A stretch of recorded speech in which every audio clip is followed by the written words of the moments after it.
À l'instar de Khiva, Boukhara, Samarcande, Tachkent est également une oasis dans cette Asie centrale couverte de steppes et de déserts. Mais à la différence des trois autres, elle a énormément perdu de son patrimoine millénaire de carrefour des routes caravanières après le passage à la soviétisation. Il ne reste rien avant les 14 et 15e siècles. Elle fut également victime du tremblement de terre de 1966 de 7,5 sur l'échelle de Richter avec 300 000 sans-abri. Elle fut conquise par les Perses, Alexandre le Grand, les Huns, les Arabes, puis les Russes dès 1867. Une deuxième vague de russification eut lieu pendant la Deuxième Guerre mondiale lorsque les populations fuyaient l'avance hitlérienne. Tachkent se trouvait aussi sur le trajet de la route de la soie, mais moins bien situé que Boukhara et Samarcande, où toutes les routes convergeaient. Tachkent est aujourd'hui la quatrième plus grande ville de la région, après Moscou, Saint-Pétersbourg et Kiev, avec ses 2,7 millions d'habitants. Nous allons visiter successivement les monuments anciens, puis la ville moderne, capitale d'un pays devenu indépendant depuis 1991. Chers amis, on commence notre visite par le mausolée Kafal Shashi. Kafal Shashi, donc, qui était un des prédicateurs du chafisme. Chafisme, c'est l'une des 4 grandes écoles juridiques de l'islam. Donc, de l'islam sunnite. L'islam, si vous connaissez bien, est partagé en deux parties. Ce sont les sunnites et les chiites. En général, donc en Asie centrale, notamment en Ouzbékistan, la majorité des musulmans sont des sunnites. Qu'est-ce qui est comme le nom? Donc ça c'est pas un vrai nom. Donc son vrai nom était voilà Abu Bakr Muhammad. Abu Bakr Muhammad. Kafal Shashi, ça c'est, il y a la traduction. Kafal, ça c'est donc le serrurier. Kafal, ça c'est le serrurier. Shashi, ça veut dire Shash, ça c'est Tachkent, le suffixe i de Tachkent. Un serrurier de Tachkent. Eh bien, vous voyez moins de décoration. Au XVIe siècle, donc Tachkent était déjà à Tachkent, il y avait déjà la dynastie des Cheybanides. Les Cheybanides qui sont les premiers khans, les premiers gouverneurs ouzbeks. Donc Tachkent déjà a été légué en 1508 par le Cheybani Khan, qui était par le Sunish Khan, qui était l'oncle de Cheybani Khan, qui était également en même temps le petit-fils de Ulugh Bek, qui était un grand astronome. Lui-même, Ulugh Bek, qui était le petit-fils de Amir Timur de Tamerlan. Et dans la construction, il avait construit une madrasa sur l'emplacement du mausolée de son père. Donc Sunish Khan avait un fils, Barak Khan, qui avait fait construire la madrasa sur l'emplacement du mausolée, donc de son père. Avec une bibliothèque qui est là où on garde le Coran de Osman, qui était un des califes du prophète Mahomet.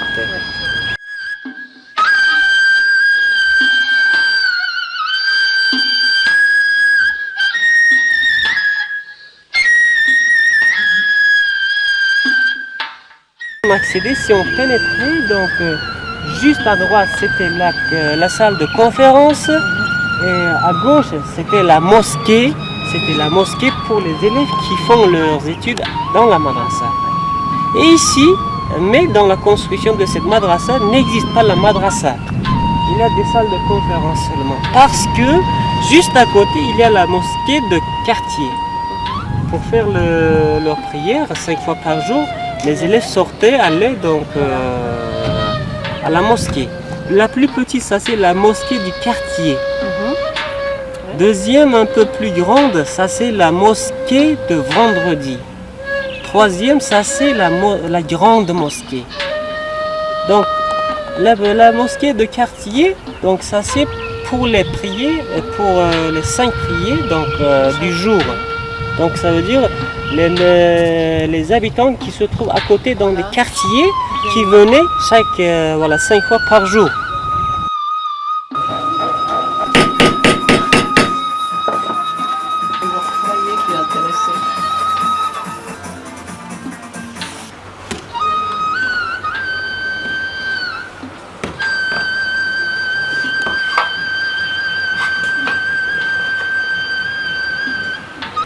Pousser dans le...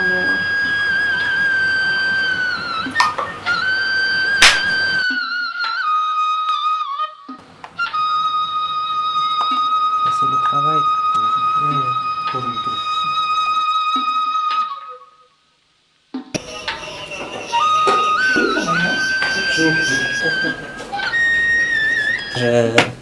On appuie sur la pédale. Oui, quand on puise le pédale, donc entre eux, il y aura la. On appelle la distance. navette. Hein. Voilà. Voilà, c'est ça. Oui, Voilà. avec les fils.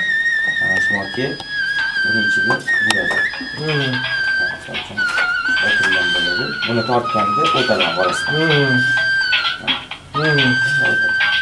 Mana o'tgan ipga keyin uni uradi. To'g'ri. Ok, voilà.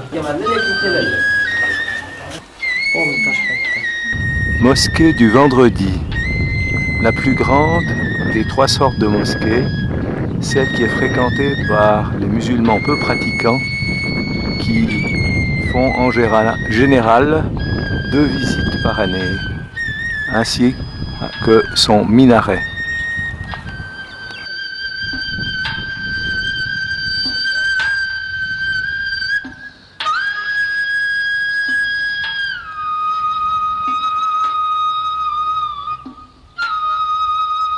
Encore une fois, la vue de la médersa que nous venons de visiter.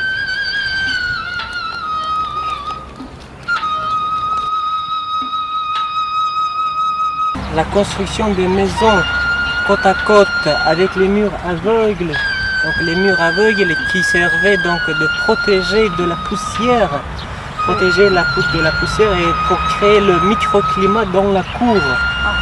C'est aussi pour avoir une certaine intimité. Quand on ouvre une porte, on ne Oui. tombe pas. Voilà, donc on tombe dans la cour. Oui. Et voilà, le système d'irrigation est fait que les petits canaux passent devant chaque maison. Ça c'est pour arrosage les végétations, voilà, donc les arbres dans la cour.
Maintenant devant la madrasa Kukeldash.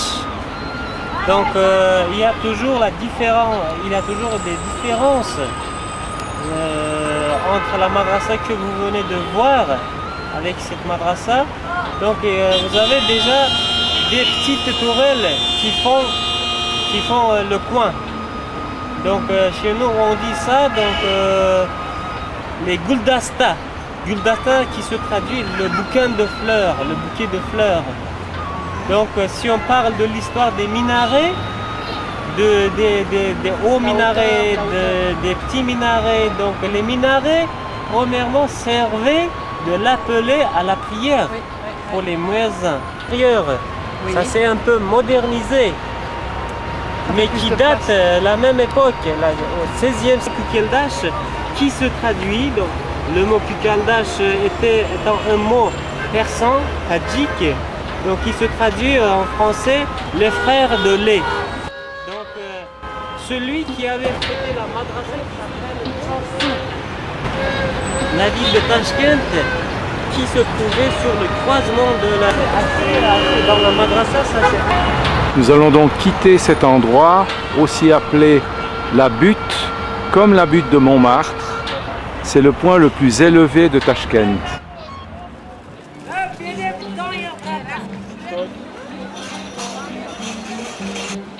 Ce marché est l'un des plus anciens et des plus grands d'Asie centrale, placé sous 7 énormes dômes couverts de céramique émaillée. Toute l'année, les produits y sont très variés et on peut y goûter simplement. Il y a aussi du théâtre, des chants ou des danses. Les marchands, comme la population locale, viennent ici pour avoir des nouvelles et converser entre eux. Les artisans sont dans une autre section.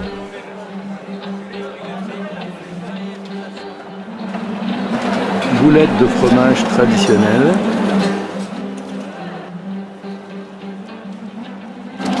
C'est bon? Ça va.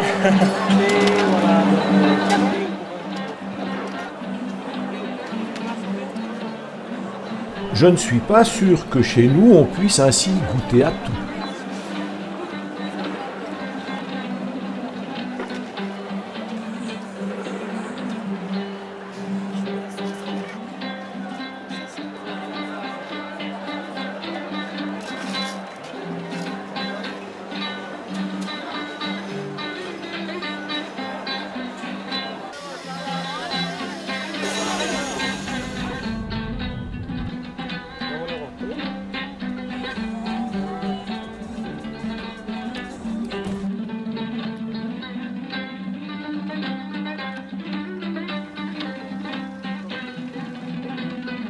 Reste du communisme, ces travaux sont ici exécutés par des femmes.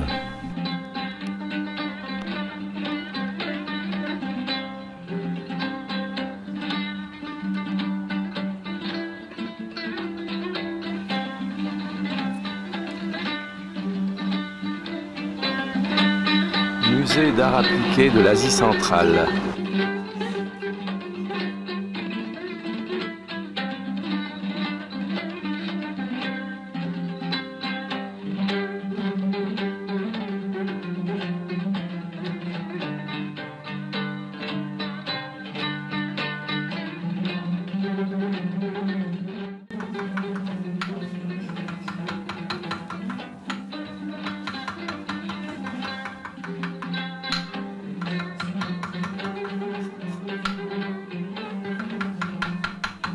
Première position, deuxième position, troisième position. Voilà, On peut poser les natelles aussi. voilà pour poser des photos. Ici, voilà 8 positions complètes. Première, deuxième, troisième, quatrième, cinquième, sixième, septième, huitième. Autant de touches de bois, donc autant de... Pour cela, on n'utilise jamais ni le clou, donc ni le clé.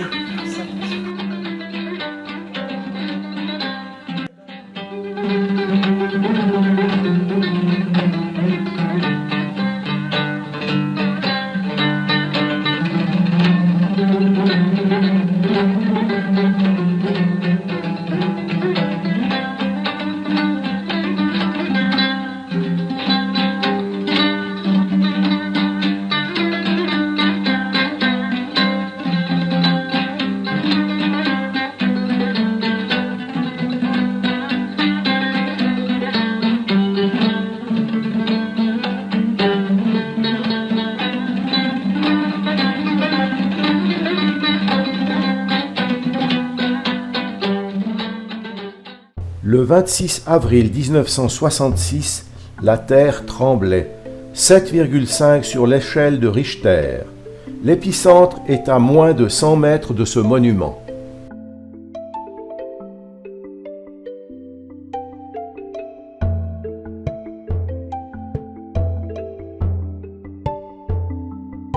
Opéra-théâtre de ballet Alisher Navoï, du nom d'un philosophe-poète né 500 ans plus tôt.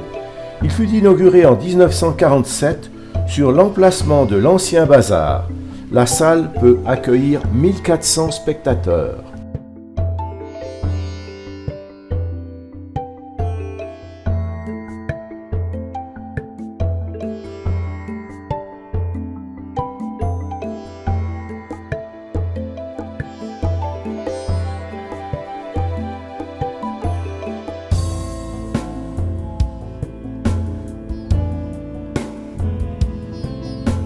Mémorial en souvenir des soldats décédés pendant la Deuxième Guerre mondiale. Ici devant nous, une femme pleurant son fils.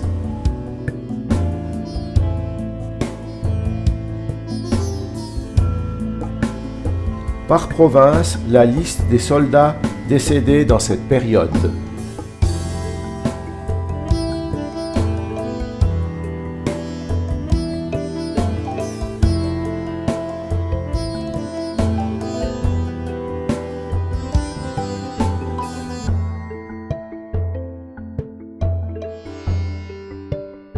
Ministère du Sport et des Finances. Cabinet des différents ministères.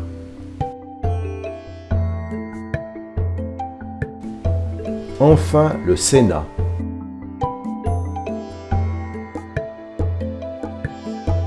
Nous sommes maintenant sous l'arche de la bienveillance avec ses cigognes, symbole de paix et de prospérité.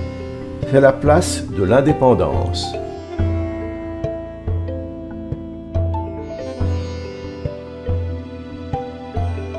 Palais des Romanov, actuellement lieu de réception.